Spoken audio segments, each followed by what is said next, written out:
আলহামদুলিল্লাহ, আমরা পঞ্চম পাঠ শুরু করতে যাচ্ছি।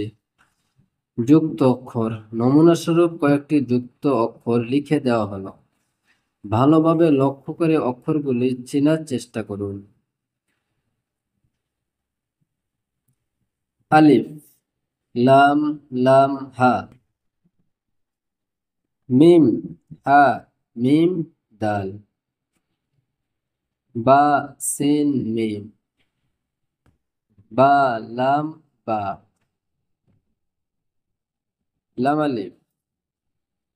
বা, কাফ তা। বা, লাম হা। বা, জিম মিম। লাম সিন মিম ত। সিন ইয়া। صاد را با।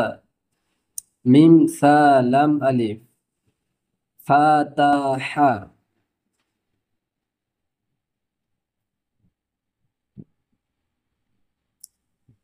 সিন ওয়াও ফা। আলিফ লাম হা মিম দাল। আলিফ লাম র। হা মিম নুন। আলিফ লাম র। হা ইয়া মিম। মিম সিন তা কফ ইয়া মিম। আলিফ লাম صاد را। আলিফ ক। লাম আলিফ। র ইয়া বা। ফা ইয়া হা। হা জাল আলিফ। লাম লাম। মিম তা কফ ইয়া নুন। আলিফ লাম। শিন মিম সিন। Calf wow. র তা। হাজিম। লাম আলিফ। আলিফ লাম হা। আলিফ লাম আলিফ। আলিফ লাম লাম হা। মিম হা মিম দাল। আলিফ লাম র। সিন ওয়াও লাম। আলিফ লাম। লাম হা।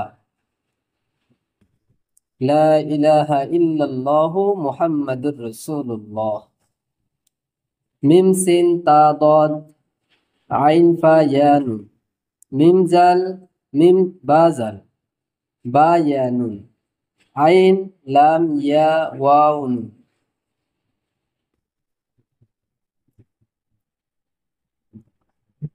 আলিফ শিন হা দাল। আলিফ নুন। খ ইয়া র। মিম নুন। আলিফ লাম নুন ওয়াও মিম। চতুর্থ পাঠে লিখিত অক্ষরের নমুনাগুলো দেখে উপরের অক্ষরগুলি ঠিক করে নেবেন। ইনশাল্লাহ অতি সহজেই আপনি কোরআন শরীফ আস্তে আস্তে ধীরে ধীরে শিখতে পারবেন এবং মনেও তৃপ্তি পাবেন, আনন্দ পাবেন। ইনশাল্লাহ ভিডিওগুলি মনোযোগ সহকারে পড়বেন, দেখবেন। ইনশাল্লাহ অবশ্যই অবশ্যই আপনি কোরআন শরীফ পড়া শিখে যাবেন। সাদাকাল্লাহুল আযীম।